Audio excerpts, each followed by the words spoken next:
রাজ্যের সদস্য সংগ্রহের লক্ষ্যমাত্রা 1 কোটিতে বেঁধে দিয়ে গিয়েছিলেন কেন্দ্রীয় স্বরাষ্ট্রমন্ত্রী অমিত শাহ। সেই মতো জোর কদমে সদস্য সংগ্রহ অভিযান শুরুর পর দেখা যাচ্ছে এখনো পর্যন্ত 1 কোটি দূরস্থ, 1 লক্ষ পূরণ হয়নি বিজেপির সদস্য সংগ্রহ। বর্তমান হিসাব বলছে অনলাইনে 40 লক্ষ সদস্য সংগ্রহ হয়েছে, আর ম্যানুয়ালি এই সদস্য সংগ্রহের পরিমাণ আরও প্রায় 10 লক্ষ। সদস্য সংখ্যা নির্দিষ্ট লক্ষ্যমাত্রায় পৌঁছতে না পারার জন্য বিজেপি নেতাদের সমালোচনা করতে ছাড়লেন রাজ্যের শাসক দল তৃণমূলের নেতামন্ত্রীরা। এই পরিস্থিতিতে দাঁড়িয়ে রাজ্য বিজেপির সভাপতি তথা কেন্দ্রীয় প্রতিমন্ত্রী সুকান্ত মজুমদার জানিয়ে দিলেন, রাজ্যে বিজেপির সদস্য সংগ্রহ অভিযান নিয়ে তিনি সন্তুষ্ট। এখনো পর্যন্ত 40 লাখ সদস্য এই সদস্য সংখ্যায় সংগ্রহ হয়েছে, আর 10 তারিখের মধ্যে আরও 10 লক্ষ সদস্য সংগ্রহ যদি হয়ে যায় তাহলেই অনেক। এখন প্রশ্ন হলো, কেন্দ্রীয় স্বরাষ্ট্রমন্ত্রী অমিত শাহের 1 কোটির লক্ষ্যমাত্রা থেকে অনেকটা দূরে এসেই সন্তুষ্ট কেন হচ্ছেন সুকান্ত মজুমদাররা? এর উত্তরটা নিজেই দিয়েছেন সুকান্ত মজুমদার। তিনি জানান, এই যে সদস্য সংগ্রহ অভিযান হয়েছে তার মধ্যে কোনো ভেজাল নেই, অর্থাৎ পুরোটাই খাঁটি দুধ। আর এই 50 লক্ষ সদস্যের সমস্ত ডেটা কিন্তু দলের কাছে রয়েছে, অর্থাৎ ভোট বাক্সে যদি প্রতিফলিত হয় তাহলে এই সদস্য সংখ্যা অনেকটাই ভোট পুনরুদ্ধার করা সম্ভব হবে। আর এ বিষয়ে কি বলেছেন বিজেপি রাজ্য সভাপতি সুকান্ত মজুমদার, শুনবো। সদস্য সংগ্রহ অভিযান অলরেডি আমি বললাম 40 লাখ পার হয়ে গেছে। আমরা আশা করছি 10 তারিখ হতে হতে 50 লাখ হয়ে যাবে। এরপরে সদস্যতা অভিযান নিয়ে আমরা মাথা ঘামাবো না। আমরা সংগঠন পর্বের মধ্যে প্রবেশ করে যাচ্ছি। আমরা সংগঠন পর্বটা নিয়ে মাথা ঘামাবো। We are very much satisfied. আমরা 50 লাখ পৌঁছানো মানে এটা বিরাট বড় অ্যাচিভমেন্ট। কারণ এই 50 লাখ এখানে হ্যাঁ না এর জায়গা নেই, মানে ফেক দুধ আর জল মেশার জায়গা নেই, পুরোটাই দুধ।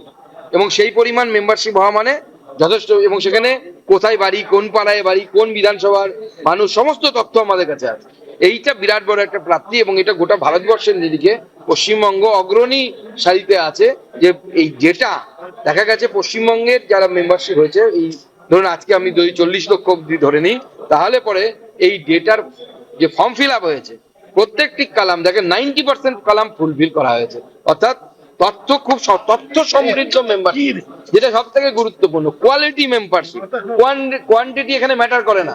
আপনি 500 মোবাইল কিনলেন, কিনে মিস কল দিয়ে 500 জনকে মেম্বারশিপ বানিয়ে এরকমও করা যায়, যে যাতে কোয়ালিটি মেম্বারশিপ হবে না। কোয়ালিটি মেম্বারশিপের উপর বেশি জোর দিয়েছি আমরা। সেক্ষেত্রে ভারতীয় জনতা পার্টি পশ্চিমবঙ্গ শাখা এবার সাকসেসফুল। অধীর চৌধুরী তো এমনি আর মুখ ফুটে ওই কথা বলেননি। মুর্শিদাবাদের অবস্থা অত্যন্ত ভয়ঙ্কর। মুর্শিদাবাদে ভারত বিরোধী অনেক শক্তি কাজ করছে। শুধু না তাই নয়, মুর্শিদাবাদ একমাত্র জায়গা যেখানে লিফলেট বিলি হয়েছিল যে 1946 অর্থাৎ 1947 এর আগের স্থিতিতে মুর্শিদাবাদকে পৌঁছে দিতে হবে। মুর্শিদাবাদ তো জনসংখ্যার বা ডেমোগ্রাফির ভিত্তিতে পাকিস্তানে যাওয়ার কথা ছিল। ভারতবর্ষের সাথে তৎকালীন পাকিস্তানের দুটো জেলার এক্সচেঞ্জ হয়, তার পরিপ্রেক্ষিতে মুর্শিদাবাদ আমাদের রাজ্যে ঢোকে এবং পশ্চিমবঙ্গের জন্ম হয়। তো স্বাভাবিকভাবে মুর্শিদাবাদকে আগের জায়গায় পৌঁছে দেওয়ার দাবি নিয়ে লিফলেট হওয়া মানে, অর্থাৎ মুর্শিদাবাদকে পূর্ব পাকিস্তান বা বাংলাদেশে অন্তর্ভুক্ত করারও দাবি নিয়ে লিফলেট বুলি হয়েছে মুর্শিদাবাদে এক সময়। পুলিশ ধামাচাপা দিয়েছে, ওটাকে সামনে আসতে দেয়নি পশ্চিমবঙ্গ পুলিশ, কিন্তু এটা বাস্তবিকতা। এবং পশ্চিমবঙ্গ পুলিশ এবং তৃণমূল কংগ্রেসের অনুপ্রেরণাতে, মমতা বন্দ্যোপাধ্যায়ের অনুপ্রেরণাতে এসব হচ্ছে। যতক্ষণ না এই রাজ্যে জমি নীতি আপনি ঠিক করছেন, ল্যান্ড পলিসি ঠিক করছেন, ততক্ষণ পর্যন্ত আপনার এখানে শিল্পায়ন হবে না, খনি হবে না। শুধু সিন্ডিকেট চলবে, তোলাবাজি চলবে, আর জমির দালালি চলবে। এর থেকে বেশি কিছু চলতে পারে না। দলের যারা রয়েছে তারাই তো এই সিন্ডিকেটের পুরো ওটা দিয়ে তো ইকোনমি চলে তৃণমূল কংগ্রেসে। আচ্ছা, তৃণমূল কংগ্রেসের এক একজন নেতা কি থেকে জীবন শুরু করেছিলেন আর এখন কোথায় পৌঁছে গেছেন, এক একজনের বাড়ি ঘরের ছবি নিয়ে আমি তো মিডিয়াকে অনুরোধ করব, সমস্ত তৃণমূল নেতা মন্ত্রীদের আপনারা তাদেরকে বলুন যে আপনাদের বাড়িতে আমরা ভিডিও করব, ভিতরে ঢুকে বাড়িতে কি কি আছে আমরা দেখবো, জনগণকে দেখাবো। জনগণের নেতা, জনগণের জন্য এরা কষ্ট করছে, কষ্ট করে তাদের বাড়ি ঘরের অবস্থা কি হয়েছে দেখানো দরকার। তো আমার বাড়িতেও আসতে পারেন, কোনো অসুবিধা নেই।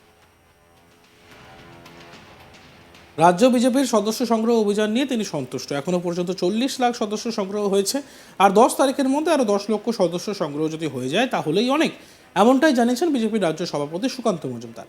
এখন প্রশ্ন হলো, কেন্দ্রীয় স্বরাষ্ট্রমন্ত্রী অমিত শাহের 1 কোটির লক্ষ্যমাত্রা থেকে অনেকটা দূরে এসেই কেন সন্তুষ্ট হচ্ছেন সুকান্ত মজুমদাররা? অবশ্যই এর উত্তরটা নিজেই দিয়েছেন তিনি জানান, এই যে সদস্য সংগ্রহ অভিযান হয়েছে তার মধ্যে কোনো ভেজাল নেই, অর্থাৎ পুরোটাই খাঁটি দুধ। আর এই 50 লক্ষ সদস্যের সমস্ত ডেটা দলের কাছে রয়েছে, অর্থাৎ ভোট বাক্সে যদি এটি প্রতিফলিত হয়, সদস্য সংখ্যার যে সংখ্যা সেই রকম ভোট যদি প্রতিফলিত হয় তাহলে কিন্তু অনেকটাই পুনরুদ্ধার করা সম্ভব হবে যে হারিয়ে যাওয়া ভোট। আর এ নিয়ে সুকান্ত মজুমদার কি বলেছিলেন আমরা আরও একবার শুনব। সদস্য সংগ্রহ অভিযান অলরেডি আমি বললাম 40 লাখ পার হয়ে গেছে। আমরা আশা করছি 10 তারিখ হতে হতে 50 লাখ হয়ে যাবে। এরপরে সদস্যতা অভিযান নিয়ে আমরা মাথা ঘামাবো না। আমরা সংগঠন পর্বের মধ্যে প্রবেশ করে যাচ্ছি। আমরা সংগঠন পর্বটা নিয়ে মাথা ঘামাবো। We are very much satisfied.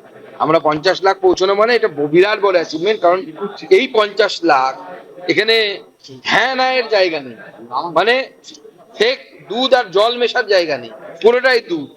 এবং সেই পরিমাণ মেম্বারশিপ হওয়া মানে যথেষ্ট। এবং সেখানে কোথায় বাড়ি, কোন পাড়ায় বাড়ি, কোন বিধানসভার মানুষ, সমস্ত তথ্য আমাদের কাছে আছে। এইটা বিরাট বড় একটা প্রাপ্তি এবং এটা গোটা ভারতবর্ষের দিকে পশ্চিমবঙ্গ অগ্রণী সারিতে আছে।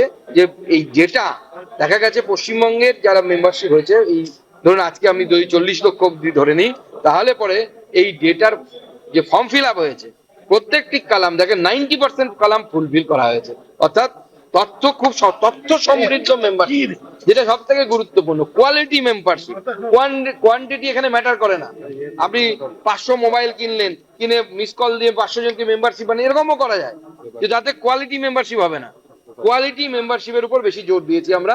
সেক্ষেত্রে ভারতীয় জনতা পার্টি পশ্চিমবঙ্গ শাখা এবার সাকসেসফুল। অধীর চৌধুরী তো এমনি আর মুখ ফুটে ওই কথা বলেননি। মুর্শিদাবাদের অবস্থা অত্যন্ত ভয়ঙ্কর। মুর্শিদাবাদে ভারত বিরোধী অনেক শক্তি কাজ করছে। শুধু না তাই নয়, মুর্শিদাবাদ একমাত্র জায়গা যেখানে লিফলেট বিলি হয়েছিল যে 1946 অর্থাৎ 1947 এর আগের স্থিতিতে মুর্শিদাবাদকে পৌঁছে দিতে হবে। মুর্শিদাবাদ তো জনসংখ্যার বা ডেমোগ্রাফির ভিত্তিতে পাকিস্তানে যাওয়ার কথা ছিল। ভারতবর্ষের সাথে তৎকালীন পাকিস্তানের দুটো জেলার এক্সচেঞ্জ হয়, তার পরিপ্রেক্ষিতে মুর্শিদাবাদ আমাদের রাজ্যে ঢোকে এবং পশ্চিমবঙ্গের জন্ম হয়। তো স্বাভাবিকভাবে মুর্শিদাবাদকে আগের জায়গায় পৌঁছে দেওয়ার দাবি নিয়ে লিফলেট হওয়া মানে, অর্থাৎ মুর্শিদাবাদকে পূর্ব পাকিস্তান বা বাংলাদেশে অন্তর্ভুক্ত করারও দাবি নিয়ে লিফলেট বুলি হয়েছে মুর্শিদাবাদে এক সময়। পুলিশ ধামাচাপা দিয়েছে, ওটাকে সামনে আসতে দেয়নি পশ্চিমবঙ্গ পুলিশ, কিন্তু এটা বাস্তবিকতা। এবং পশ্চিমবঙ্গ পুলিশ এবং তৃণমূল কংগ্রেসের অনুপ্রেরণাতে, মমতা বন্দ্যোপাধ্যায়ের অনুপ্রেরণাতে এসব হচ্ছে। যতক্ষণ না এই রাজ্যে জমি নীতি আপনি ঠিক করছেন, ল্যান্ড পলিসি ঠিক করছেন, ততক্ষণ পর্যন্ত আপনার এখানে শিল্পায়ন হবে না, খনি হবে না, শুধু সিন্ডিকেট চলবে, তোলাবাজি চলবে আর জমির দালালি চলবে। এর থেকে বেশি কিছু চলতে পারে ওনার না। দলের যারা রয়েছে তারাই তো এই সিন্ডিকেটের ওটা দিয়ে তো ইকোনমি চলে তৃণমূল কংগ্রেসে। আচ্ছা, তৃণমূল কংগ্রেসের এক একজন নেতা কি থেকে জীবন শুরু করেছিলেন আর এখন কোথায় পৌঁছে গেছেন, এক একজনের বাড়ি ঘরের ছবি নিয়ে আমি তো মিডিয়াকে অনুরোধ করব, সমস্ত তৃণমূল নেতা মন্ত্রীদের আপনারা তাদেরকে বলুন যে আপনাদের বাড়িতে আমরা ভিডিও করব, ভিতরে ঢুকে বাড়িতে কি কি আছে আমরা দেখবো, জনগণকে দেখাবো। জনগণের নেতা, জনগণের জন্য এরা কষ্ট করছে, কষ্ট করে তাদের বাড়ি ঘরের অবস্থা কি হয়েছে দেখানো দরকার। তো আমার বাড়িতেও আসতে পারেন, কোনো অসুবিধা নেই। দেখতে থাকুন আজ তাক বাংলা। আমাদের হোয়াটসঅ্যাপ চ্যানেলটিকে ফলো করবেন, ইউটিউব ভিডিওসগুলি ভালো লাগলে লাইক করবেন, কমেন্টস করবেন, শেয়ার করবেন এবং সাবস্ক্রাইব করতে ভুলবেন না।